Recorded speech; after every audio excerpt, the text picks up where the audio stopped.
미디어가 전하는 이슈에 대한 다양한 분석과 팩트체크까지 바로 보고 뒤집어 보고 꼭꼭 씹어보기 위한 미디어 비평 프로그램 열린 라디오 YTN. 네, 지난 한 주간 있었던 뉴스들 가운데 사실 확인이 필요한 뉴스를 팩트체크해봅니다. 팩트체크 전문 미디어 뉴스톱의 송영훈 팩트체커 나오셨습니다. 안녕하십니까? 네, 안녕하세요. 네.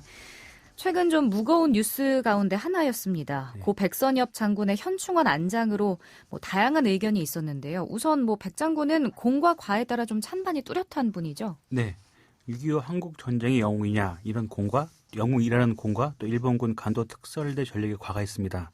어떤 쪽에 중점을 좀 두냐에 따라서 평가가 확연히 갈리고 있습니다. 예, 이전에 팩트체크로 한번 다뤄주셨는데 네. 오늘은 그럼 더 깊게 이 공과 과를 알아보는 건가요? 그건 아니고요. 예.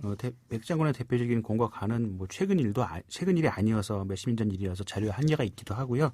또 최근 새로운 주장들이 나오고 있어서 이제는 역사의 영역에서 평가가 돼야 될 것 같습니다. 시간이 좀 더 필요할 것 같습니다. 네. 오늘 따져볼 거는요. 고 백 장군이 대전 현충원에 안장된 것이 홀대라는 주장입니다. 일단 주무부처인 국방부는 유가족과의 협의를 거쳐서 대전 현충원 안장이 결정됐다고 밝혔고요.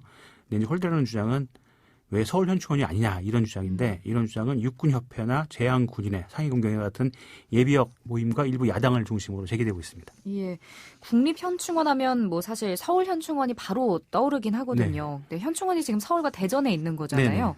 이전에는 현충원에 안장이 되느냐 마느냐가 문제였다면 네. 이제는 왜 대전에 안장이 됐냐인 네네. 건데 네. 왜 대전 현충원 안장을 홀대라고 하는 겁니까? 우선 아무래도 서울 중심주의의 시각에서 나온 것 같은데요. 우선 서울 현충원하고 대전 현충원 차이가 좀 확인해 봤습니다. 서울 현충원은 30년 전에 먼저 조성이 됐고요. 네. 그때는 이제 국군묘지로 조성이 된 원조의 현충시설입니다. 6.25 전쟁이 끝난 다음에 1953년 9월 당시 이승만 대통령이 재가를 거쳐서 군 묘지 부지로 현재 동작구 부지가 확정이 됐고요. 공식적으로는 1955년 7월에 설립이 됐습니다. 당시에는 6.25 당시 전사장병 위주로 안장이 이루어지다가 1965년 국립묘지령을 통해 애국지사, 경찰관, 향토예비군까지 대상이 확대됐고요. 2005년부터는 소방공무원 또 의사상자도 안장 대상에 포함이 됐습니다. 네, 그러니까 6.25 한국전쟁에서 전사하신 분들을 모시기 위해서 처음엔 시작이 됐다가 이후에는 다른 직종에서 국가에 공헌하신 분들도 포함이 된 거네요. 네, 그렇죠. 네, 그러다 보니까 또 시간이 지날수록 아무래도 그 수용 공간이 한계가 있게 됩니다. 예. 그래서 박정희 정부 때인 1976년 4월입니다. 그 당시에 충남 대덕군 유성읍에 추가 현충시설을 설치하기로 결정을 했고요. 1985년에 현재 대전 현충원이 준공됐습니다. 그래도 대전 현충원도 조성된 지 이미 35년이 된 건데 혹시 두 곳의 차이가 위치 말고 또 있습니까? 우선 법률상으로는 전혀 차등이 없습니다. 그 국립묘지별 안장 대상자를 규정한 국립묘지의 설치 및 운영에 관한 법률 제5조를 보면요. 서울현충원, 대전현충원, 연천현충원이 한 항목으로 묶여 있습니다. 구분하지 않았고요. 그리고 대통령이 참석하는 현충일 추념식도 2017년과 2019년에는 서울에서 했고요. 그다음에 2018년과 올해에는 대전 현충원에서 각각 거행이 됐습니다. 예, 지금 말씀을 해주셨는데 서울과 대전 말고도 연천 현충원도 있다는 거죠? 네, 경기도 연천인데요. 지난 2018년에 건립이 확정된 제3회 국립현충원입니다. 예.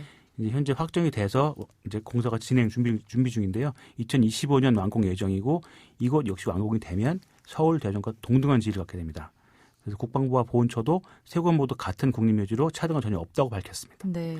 근데 이제 1996년부터 이제 서울 현충원의 장군묘역이 완장이 됐습니다. 이 사병묘역은 낮춤 여유가 있는데요. 이후에는 자격 요건을 갖춘 장성 출신이 사망하시게 되면 이제 원칙적으로 대전 현충원으로 모시고 있다고 설명을 했습니다. 그래서 해병대 최초의 사성 장군이었던 강기천 전 해병사령관 또 이병문 전 해병사령관 등도 지난해 별세 후에 대전 현충원에 안장됐습니다. 이분들도 백선엽 장군과 마찬가지로 6.25에 참전했던 예비역 장성입니다. 네, 혹시 그럼 예외는 없는 건가요? 있기는 합니다. 이제 본인의 뜻이 있는 경우인데요. 네. 예, 본인이 장군무역이 아닌 타무역에 묻히고 싶다 이렇게 말씀하신 유언을 남기신 사례인데 2013년에 별세한 최명신 장군 같은 경우 전우들과 함께하고 싶다는 유언에 따라서 서울 현충원 사병묘역에 안장됐습니다. 그리고 지난달 21일 별세한 황규만 전 육군정보처장도 베트남전 당시 같이 싸웠던 부하 장병들이 있는 묘역에 묻어달라는 고인의 유언이 있었고요. 네. 그래서 역시 서울 현충원은 장병묘역에 묻히셨습니다. 또 이제 서울 현충원은 또 서울 안장을 원하시는 유가족들을 배려해서 2006년부터는 충원당이라는 이름으로 납골당도 만들었습니다. 그래서 만약에 백장군의 같은 경우도 비슷한 요구를 하셨더라면은 뭐 이렇게 사병묘역이나 납골당에 모실 수 있는데 생전에 본인이나 가족 모두 대전 현충원 안장을 수용한 것으로 알려졌습니다. 네. 백장군의 장남인 백남혁 씨가 한 언론과 인터뷰에서 아버지도 그렇고 가족도 그렇고 대전 현충원에 안장된다는 것을 이미 알고 있었다. 아버지도 생전에 대전 현충원 안장에 만족하셨다고 전했습니다. 네, 그러니까 뭐 결론은 법적으로나 절차상으로는 뭐 다른 문제는 없고 네. 본인과 가족도 대전 현충원 안장을 수용하거나 만족했다라는 네. 말씀이신 거죠? 네. 알겠습니다. 다음 팩트 체크로 넘어가 보도록 하겠습니다. 이번엔 생활 밀착형 정보인 것 같은데요. 친환경 인체 무해 살충제에 관한 것이죠. 네, 저도 뭐 검색하다가 많이 봤는데요. 예. 흔히 사용하는 제품들 살충제, 뭐 살균제, 방향형 소독제, 생활용품들인데 이런 제품들의 소개나 광고 문구에 친환경 인체 무해를 많이 보실 수 있습니다. 네, 뭐 많이 봤죠. 상식적으로 네. 근데 벌레나 세균을 죽이는 제품인데 사람한테는 무해하다. 조금 의심이 가긴 가거든요. 네, 그래서 팩트를 해봤습니다. 예. 결론부터 말씀드리면 무해할 수가 없습니다. 근데 이제 곤충 등으로 인해 입는 피해보다 살충제를 사용해서 더 효과를 본다면 그 해악보다 크기 때문에 위험을 감수하고 사용하는 것입니다. 그래서 정부는 이런 것 때문에 화학제품안전법에 따라서 살생물제를 관리하고 있는데요. 이 법에 따르면 살균제, 살충제 등 살생물제 광고에는 무독성, 환경 혹은 자연 친화적, 무해성, 인체 동물 친화적 이런 표현을 쓸 수 없습니다. 네. 소비자들의 이제 오해를 막기 위해서 이런 장치를 해놓은 거죠. 그래서 쇼핑 사이트 등에서 인체 무해 살균제, 살균제 무해하다 이런 유사한 표현을 사용하면 법 위반입니다. 네. 근데 인체 무해라는 표현은 뭐 정말 자주 우리가 광고나 문구에서 볼 수가 있잖아요. 네네. 이게 모두 다 법 위반이라는 건가요? 네, 그래서 한번 또 검색을 해봤습니다. 네. 그래서 한 유명 포털 사이트 쇼핑 카테고리에서 인체 무해 살균제로 검색을 했더니 137개 제품이 나왔는데요. 이 제품에 쓰인 살균 유효 성분은 전부 다 에틸 알코올 또는 차 염산이라 했습니다. 이게 인체에 좀 안 좋은 것들인데, 네. 근데 이 제품명엔 대부분 인체 무해라는 문구가 들어가 있었고요. 광고 본문에도 신체 무해 또는 무독성이라는 문구가 표시가 됐습니다. 모두 화학제품관리법 위반입니다. 그럼 이럴 때는 뭐 제조사의 책임을 물어야 하는 건가요? 아니면 뭐 쇼핑 사이트의 잘못인가요?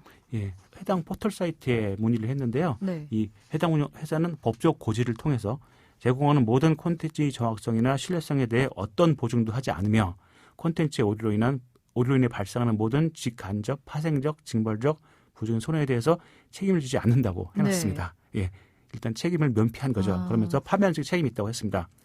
뭐 그거 제가 확인한 이것 말고 다른 오픈마켓도 마찬가지였는데요. 예. 광고 내용에 대해서는 오픈마켓, 플랫폼은 책임이 없다, 검증하지도 않는다 이렇게 제시하고 있습니다. 네. 오로지 판매자들의 책임을 돌리고 있습니다. 그렇군요. 사실 근데 요즘에 또 친환경과 관련된 제품들도 네. 많이 나오고 있는데 이 친환경을 표방하는 제품은 어떤가요, 그럼? 네, 훨씬 더 많이 볼 수 있는데요. 네. 역시 같은 쇼핑 카테고리에서 검색을 해보면 친환경 살충제를 검색을 해봤습니다. 그랬더니 1651개의 제품이 검색됐는데요. 이 살충제도 화학제품 안전법에 적용을 받는 살생물제입니다. 예. 그래서 친환경, 인체 무해, 무독성 이런 표현 쓸 수 없습니다. 근데 다만 의약 외품으로 등록된 제품, 그러니까 의약품이 아닌 경우는 이 화학제품 안전법 적용이 대상이 되지 않습니다. 네. 그럼 제품을 고를 때 뭐 의약품인지 예. 의약 외품인지를 확인을 좀 해봐야 된다라는 네, 건가요? 좀 보시는 게 좋을 것 같습니다. 예.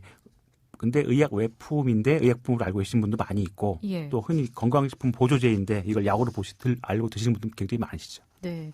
그러니까 정리를 좀 해보면 네. 살충제, 뭐 살균, 소독제, 기피제 등 살생물제는 이제 말 그대로 생물을 죽이는 제품이죠. 네. 그래서 인체와 환경에 해를 끼칠 가능성이 크기 때문에 법으로 엄격하게 관리를 하고 있지만 이제 많은 제품들이 허위 과장 광고를 하고 있다. 네. 이런 이야기이신 거죠. 네.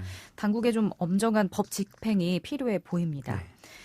다음 아이템은 요즘 코로나19 때문에 자주 볼 수 있는 그 게이트형 소독기에 대한 팩트 체크라고요. 네네. 제가 최근에 방문했던 한 경찰서, 서울에 있는 경찰서의 앞에도 있었는데요. 예. 최근 속초시가 여름 휴가 시즌을 맞아서 속초 해수욕장 7곳의 출입구에 모두 16대의 게이트형 소독기를 설치했습니다. 이용객들은 반드시 이 게이트형 소독기를 지나야만 해수욕장으로 들어갈 수 있게 해놨고요. 그러면 이용자가 소독기를 지나면 자동으로 소독약이 뿌려져서 머리부터 발끝까지 소독약을 뒤집어 쓰게 됩니다. 예. 설치 업체 측은 이런 방식으로 오색 묻은 바이러스를 사멸시킬 수 있다 이렇게 홍보하고 있습니다. 네, 좀 전에 저희가 이야기를 했는데 살균 제품에 대한 팩트체크 사례를 보면 이번에도 바이러스가 사멸할 수 있을지 조금 의심이 들거든요. 네, 예상하신 대로입니다. 우선 살균 터널은 코로나19 방역에 큰 효과도 없고 인체에 해를 줄 수 있습니다. 질병관리본부가 배포한 자료가 있는데요. 코로나19 대응 집단시설, 다중이용시설 소독 안내 책자에 보면 살균 터널 등을 이용해서 소독제를 사람에게 분무, 분사하는 것은 비말 또는 접촉 전파 위험을 감소시키지 않는다. 눈과 피부에 자극을 주고 흡입에 따른 호흡기 증상, 메스꺼움, 구토 등의 증상이 나타날 수 있으므로 어떤 경우에도 권장하지 않음 이렇게 설명하고 있습니다. 그럼 이 뿌리는 소독제 액체 성분이 뭐기 때문에 이런 증상이 나타나는 건가요? 예, 우선 이번에 설치된 거에는 알칼리수라고 했습니다. 이 물을 전기분해해서 알칼리성을 띠게 만든 건데요. 이 제조사는 인터넷 쇼핑몰 등에 이걸 홍보할 때 모대학 연구팀의 실험 결과 코로나19 바이러스를 99.9% 불활시킨다 이렇게 홍보하고 있습니다. 하지만 질병관리본부가 코로나19 바이러스 사멸 효과를 인정하고 있는 성분에 아직 이 알칼리수는 들어있지가 않습니다. 현재까지 질병관리본부가 코로나19 소독 효능을 인정한 성분은 염소계 화합물, 알코올, 4급 암모늄 화합물, 그리고 과산화물, 페놀 화합물 뿐입니다. 여기에 최근에 이제 지난 3일 인증을 받은 성분 추가됐는데요. 이 구연산 성분까지 추가해도 모두 6종류 여기 알칼리수 들어가지 않습니다. 그러니까 현재 알칼리수 사용 제품은 환경부 인증을 받아야 그때 가서 이제 인증된 제품을 볼 수 있는 거죠. 아직 인증받지 않았기 때문에. 네, 알겠습니다. 그리고 또 궁금한 건 해수욕장이기 때문에 옷에 묻은 바이러스 제거에 효과를 본다는 것도 좀 의미가 있을지 궁금하거든요. 네네.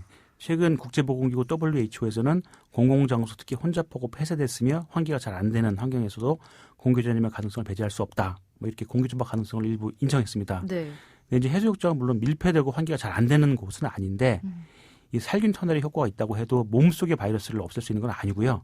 그리고 해수욕을 즐기려면 보통 탈의 과정이 필요하죠. 다시 씻고 입기도 해야 되고요. 그래서 그런 탈의실 공간이 좀 모자란 걸 생각하면 큰 효과가 없을 걸로 보입니다. 네, 방역 당국은 살균 터널을 지금 권장하지 않고 소독기에 사용된 알칼리수는 또 인증이 받은 상태가 아니기 때문에 효능이 인정되지 않았고 또 해수욕장에서 의복 살균은 큰 효과를 좀 기대하기 어렵다. 이렇게 좀 정리를 해볼 수 있을 것 같습니다. 알겠습니다. 오늘 말씀 여기까지 듣겠습니다. 고맙습니다. 네, 감사합니다.